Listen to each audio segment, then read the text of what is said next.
Hello viewers, আশা করি সবাই খুব ভালো আছেন। আজকে আমরা যে মুভিটা এক্সপ্লেইন করব তার নাম দ্য রেলওয়ে ম্যান। তো এই মুভিটা একটা সত্য ঘটনার উপর তৈরি, যেখানে দেখানো হয়েছে দ্বিতীয় বিশ্বযুদ্ধের সময়ে এক দেশের সৈনিকরা অন্য দেশের সৈনিকদের উপর কিভাবে নির্যাতন করত এবং নির্যাতনের ফলে সৈনিকদের উপর কেমন প্রভাব পড়েছে। এমনই দৃশ্য ফুটে উঠেছে এই মুভিতে। আরেকটা কথা, এই মুভিতে যা যা দেখানো হয়েছে তা একেবারে সত্যিকারের হয়েছিল, তাই আশা করি আপনার কাছে এই মুভিটা অবশ্যই ভালো লাগবে। তো চলুন শুরু করা যাক আজকের মুভির এক্সপ্লেনেশন। তো মুভির শুরুতে আমরা একজন ব্যক্তিকে দেখতে পাই, যার নাম এরিক, এবং সেই এই গল্পের মেন ক্যারেক্টার। তো এরিক একদিন ট্রেনে করে এক জায়গায় যাচ্ছিল, তখন তার পাশে একটা সুন্দরী মেয়ে বসে। মেয়েটির নাম প্যাট্রিসিয়া। তারা কথা বলতে বলতে একে অপরকে ভালো লাগে এবং তারা একে অপরের প্রেমে পড়ে যায়। আর এই প্রেমের মাধ্যমে এক সময়ে তাদের বিয়ে হয়ে যায়।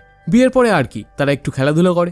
যাই হোক, এভাবেই কয়েক বছর চলে যায়। একদিন এরিক যখন শুয়েছিল তখন সে তার সামনে একজন জাপানি সৈনিককে দাঁড়িয়ে থাকতে দেখে। এরপরে আরো কিছু জাপানি সৈনিক মিলে এরিককে ক্যাম্পের সামনে নিয়ে যেতে শুরু করে। এরিক ক্যাম্পের সামনে গিয়ে অনেক ভয় পেয়ে যায় আর সে জোরে জোরে চিৎকার করে কাঁদতে থাকে। পরের সিনে আমরা দেখি এরিক তার রুমে শুয়ে আছে। আসলে একটু আগে যা দেখানো হয়েছে এটা তার স্বপ্ন ছিল, আর এখন বাস্তবে সে তার রুমেই শুয়েছিল। এরিকের প্রায় এমন দুঃস্বপ্ন দেখে ঘুম ভেঙে যেত। আজকে এরিকের চিৎকার শুনে তার স্ত্রী এখানে ছুটে আসে। তার স্ত্রী বলে, কি হয়েছে তোমার? কিন্তু এরিক তার স্ত্রীকে কিছুই বলে না। পরের দৃশ্যে আমরা আবার এরিককে দেখি, সে অনেক মনমরা হয়ে আছে। সে সবসময় মনমরা হয়ে থাকতো। তার স্ত্রী তাকে প্রায় জিজ্ঞাসা করে, তুমি সবসময় এরকম উদাস থাকো কেন? কিন্তু এর পরেও এরিক তার স্ত্রীকে কিছু বলে না। এই কারণে এরিকের স্ত্রী প্যাট্রিসিয়া এরিকের সবচেয়ে কাছের বন্ধু জনের সাথে দেখা করে। সে জনকে জিজ্ঞাসা করে, এরিক সবসময় কেন এমন মনমরা থাকে? এরিকের বন্ধু জন তখন প্যাট্রিসিয়াকে সবকিছু খুলে বলতে থাকে। আর এইখান থেকে কাহিনী চলে যায় 1942 সালে, যখন দ্বিতীয় বিশ্বযুদ্ধ চলছিল। এরিক একজন ব্রিটিশ আর্মি ছিল আর সে একটা ক্যাম্পে কাজ করত। সবকিছু ভালোই চলছিল, কিন্তু একদিন সেখানে জাপানি সৈনিকরা এসে তাদের ক্যাম্প দখল করে নেয়। এরপর সমস্ত ব্রিটিশ আর্মিদের বন্দি করে জাপানি ক্যাম্পে পাঠিয়ে দেয় তারা। সেখানে তাদের দিন রাত অমানবিক পরিশ্রম করানো হতো। কিছুদিন পরে ব্রিটিশ আর্মিদের শারীরিক অবস্থা এতটাই খারাপ হয়ে যায়, কারণ এখানে দিন রাত কাজ করানো হতো, আর যারা বেশি কাজ করতে পারতো না তাদেরকে মারধর করতো।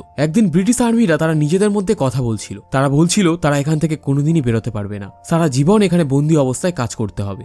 এর জন্য তারা একটা রেডিও বানানোর সিদ্ধান্ত নেয়, আর এই রেডিওর মাধ্যমে তারা তাদের নিজের দেশ এবং তাদের পরিবারের খবর নিতে পারবে। এখন এদের মধ্যে একমাত্র এরিকই রেডিও বানাতে পারে। এরপরে তারা রেডিও বানানোর সকল সরঞ্জাম আস্তে আস্তে জোগাড় করতে শুরু করে। আসলে তারা রেডিও বানাতে চাচ্ছিল যাতে বাইরে কি হয় এটা জানার জন্য। আর তারা রেডিওর মাধ্যমে জানতে পারে আমেরিকাও যুদ্ধে নেমেছে, আর ইংল্যান্ড তাদের সাথে মিলে জাপানের বিরুদ্ধে যুদ্ধ করছে। কিন্তু পরে জাপানের সৈনিকরা খুব তাড়াতাড়ি জানতে পারে যে তাদের বন্দীদের ভিতরে কেউ একজন রেডিও চালাচ্ছে। এরপরে তারা পুরো ক্যাম্পে রেডিও খুঁজতে শুরু করে। এক পর্যায়ে রেডিও পেয়েও যায়। এখন জাপানিরা এই কাজের জন্য 4 জনকে সন্দেহ করে, আর এদের মধ্যে একজন এরিকও ছিল। আরেকজন ছিল এরিকের কাছের বন্ধু জন। এই জনকে আপনারা চিনতে পারছেন, মানে যে বর্তমান সময়ে এরিকের স্ত্রীকে গল্প শোনাচ্ছে। এখন জাপানি সৈনিকরা ওই 4 জনের মধ্যে একজনকে এত বাজেভাবে মারে যে সেখানেই কিছুক্ষণের মধ্যে অজ্ঞান হয়ে যায়। এরপর জাপানিরা আরো 3 জনকে মারার আগেই এরিক সামনে চলে আসে। সে বলে, আমি রেডিওটা বানিয়েছি। আসলে সে চায় না যে তার জন্য অন্য কোনো মানুষের কষ্ট হোক। আর তখন জাপানি সৈনিকরা এরিককে এত বেশি মারে যে কিছুক্ষণের মধ্যে মার খেতে খেতে সে অজ্ঞান হয়ে যায়। এরিকের উপর অত্যাচার এখানেই শেষ হয় না। এরিকের জ্ঞান ফিরলে তাকে একটা রুমে নিয়ে যাওয়া হয়। সেখানে জাপানি সৈনিকদের একজন বড় আর্মি অফিসার তার সামনে আসে এবং সে বলে, তুমি এত বড় অপরাধ করেছো, এতে কোনো সন্দেহই নেই, কিন্তু কথা হলো তুমি কেন এই রেডিওটা বানিয়েছো? যদি তুমি আমাকে সব বলো তাহলে আমি তোমার জীবন বাঁচাতে পারবো। কিন্তু এরিক কিছুই বলে না। এই জন্য সে এরিকের হাতে দড়ি দিয়ে বেঁধে দড়ির অন্য মাথা গাড়ির সাথে বেঁধে দেয় এবং গাড়ি চালানো শুরু করে। অনেকক্ষণ গাড়ি চলতে থাকে আর এরিক হাত বাঁধা নিয়ে সেই গাড়ির পিছনে দৌড়াতে থাকে। সে অনেক ক্লান্ত হলেও দৌড় থামাতে পারে না। এতে তার হাতে টান লাগে। কিছুক্ষণ পরে এরিকের হাত থেকে রক্ত পড়তে থাকে। এরিক হাতে অনেক ব্যথা পায়। এরপরে এরিককে আবারও জাপানি সৈনিকদের সামনে নিয়ে আসা হয়। জাপানি সৈনিকটা বলে, তুমি রেলওয়ে নকশা কেন বানিয়েছো? আসলে এরিক রেলওয়েরও একটা নকশা বানিয়েছিল এবং সেটাকে সে এখানে লুকিয়ে রেখেছিল। কিন্তু সে যখন সেটা নিতে গিয়েছিল তখন সেই নকশাটা সেখানে ছিল না, কারণ জাপানি সৈনিকরা আগেই নকশা খুঁজে পেয়েছিল। এরিক জাপানি সৈনিকদের বলে, রেলওয়ের নকশা আমার অনেক পছন্দের, আর এটা আমি আমার জন্য বানিয়েছিলাম, আপনাদের কোনো শত্রুপক্ষের কাছে পাঠানোর জন্য না। তখন জাপানি সৈনিকটা বলে, আমি জানি তুমি রেডিও বানিয়েছো তোমার দেশের কাছে আমাদের অবস্থানের তথ্যগুলো পাঠানোর জন্য। তখন এরিক বলে, রেডিও শুধু শোনার জন্য, এটার মাধ্যমে তথ্য পাঠানো যায় না। জাপানি সৈনিকদের যিনি প্রধান ছিলেন তার নাম ক্যাম্পারটাইন। ক্যাম্পারটাইন এরিকের কথাগুলো বিশ্বাস করে না। সে এরিককে বাঁশ দিয়ে তৈরি ছোট্ট একটা ঘরে বন্দি করে দেয়। এখানে এরিককে খাবার পানীয় কিছুই দেওয়া হয় না, আর মাঝে মাঝেই তাকে বের করে অমানসিকভাবে নির্যাতন করা হতো। এরিকের মুখে জলের পাইপ লাগিয়ে অনেক স্পিডে জল মুখ দিয়ে বের করা হতো, ফলে এরিকের এতে অনেক কষ্ট হতো। ক্যাম্পারটাইন তাকে বারবার জিজ্ঞাসা করতো, তুমি রেডিও কেন বানিয়েছিলে? কিন্তু এরিক সবসময় একই উত্তর দেয়, যে আমি আমার দেশের খবর আর আমার পরিবারের খোঁজ নেওয়ার জন্য রেডিও বানিয়েছিলাম। কিন্তু ক্যাম্পারটাইন এরিকের এই কথাগুলো বিশ্বাস করে না। সে এরিককে বাইরে নিয়ে এত বেশি মারে যে সে নিজের পায়ে দাঁড়াতেও পারে না। এরপরে এরিককে আবারও বাসের তৈরি ছোট ঘরটিতে বন্দি করে রাখা হয়। অনেক দিন পর্যন্ত তার সাথে এমনটাই করানো হতো। একদিন এরিক যখন বাসের তৈরি ছোট ঘরটিতে বন্দি ছিল তখন সে আকাশে কিছু প্যারাসুট দেখতে পায়। আর কিছুক্ষণ পরে ব্যাপারটা পরিষ্কার হয়ে যায় যে ব্রিটিশ আর্মিরা জাপানিজ ক্যাম্প পর্যন্ত চলে এসেছে। তারা সকল জাপানিজ সৈন্যদের বন্দী করে। এরপর সবাইকে এক লাইনে দাঁড় করিয়ে বলে, তোমরা আমাদের দেশে সৈনিকদের উপর অনেক অত্যাচার করেছো, এর জন্য তোমাদের অনেক কঠোর শাস্তি পেতে হবে। এখান থেকে তোমাদের থাইল্যান্ডে পাঠানো হবে এবং সেখানে সিদ্ধান্ত নেওয়া হবে যে তোমাদের কি শাস্তি দেওয়া হবে। এরপরে আবারও কাহিনী বর্তমানে আসে, যেখানে জন এরিকের স্ত্রী প্যাট্রিসিয়াকে গল্প শোনাচ্ছিল। প্যাট্রিসিয়া জনের কাছ থেকে সবকিছু জানতে পারে যে কেন এরিক সবসময় এরও মনমরা হয়ে থাকে। আসলে যুদ্ধের সময় তার সাথে হওয়া এমন নিষ্ঠুর নির্যাতনের কথা সে এখনো ভুলতে পারেনি। এখনো মাঝে মাঝে এমন দুঃস্বপ্ন দেখে ভয়ে ঘুম ভেঙে জেগে উঠত। প্যাট্রিসিয়া বাড়িতে ফিরে এরিকের সাথে অনেক সুন্দরভাবে কথা বলে, তার সাথে অনেক ভালো ব্যবহার করে। কিন্তু এরিকের মন এখনো সেখানে পড়ে আছে, যেখানে এরিকের সাথে দিনের পর দিন নিষ্ঠুরভাবে নির্যাতন করা হতো। একদিন এরিকের বন্ধু জন তার সাথে দেখা করে। তাকে সে একটা নিউজ পেপার দেখায় আর বলে ক্যাম্পারটাইন এখনো বেঁচে আছে। সে এখনো থাইল্যান্ডের ক্যাম্পের পাশে একটা টুরিস্ট গাইড হিসাবে আছে। তোমাকে ওখানে যেতে হবে আর তোমার উপর হওয়া অত্যাচারের বিচার নিতে হবে। এরিক এখন ওখানে যেতে চায় না, কারণ এখন তার একটা পরিবার রয়েছে। সে এখন তার আগের স্মৃতিগুলো ভুলে যেতে চায়। তখন জন বলে, তোমার কি মনে আছে যখন জাপানের সৈন্যরা আমাদের বন্দী করেছিল তখন তারা আমাদেরকে কি বলেছিল? ওরা বলেছিল তোমরা যদি আসল পুরুষ হতে তাহলে তোমরা আমাদের কাছে বন্দী থাকতে না, তোমরা নিজেরাই আত্মহত্যা করে মরে যেতে।